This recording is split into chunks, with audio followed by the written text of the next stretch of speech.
Am fost acolo, doamne. Doi playeri din trei m-au apostat cu un triton. Mi-a dat cu tritonul un caracter. Eu m-am chinuit foarte mult timp să fac caracterul ăsta și mi-a dat de majolit. Și acum, după ce mi-a dat de cu tritonul, am pus și eu teama, am luat tritonul și am dat unul în față și lui altul i-am dat perversă ca pe Sohan aici. De-am deschis asta. Și acum tot îi cheamă Gmail. Ce înseamnă asta? Ori suntem golani, ori nu mai suntem. Dar voi de ce v-ați băgat peste ei la Dragon? Pentru că eu veneam de la crescut, făceam level și veneam din capul coridorului. Veneam spre dragon. Și când am venit și am că era pe jos o bătea și farmerul la fel. Dumneavoastră în locul meu ce ați fi făcut?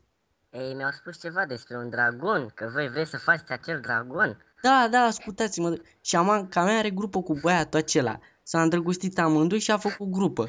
Și acum a stat de vorbă cu ei că am avut ceva scandal să spargă grupa, 60 de minute pe zi, o oră, adică 3600 de secunde. Și... și... Nu vor să spargă grupa sau ce?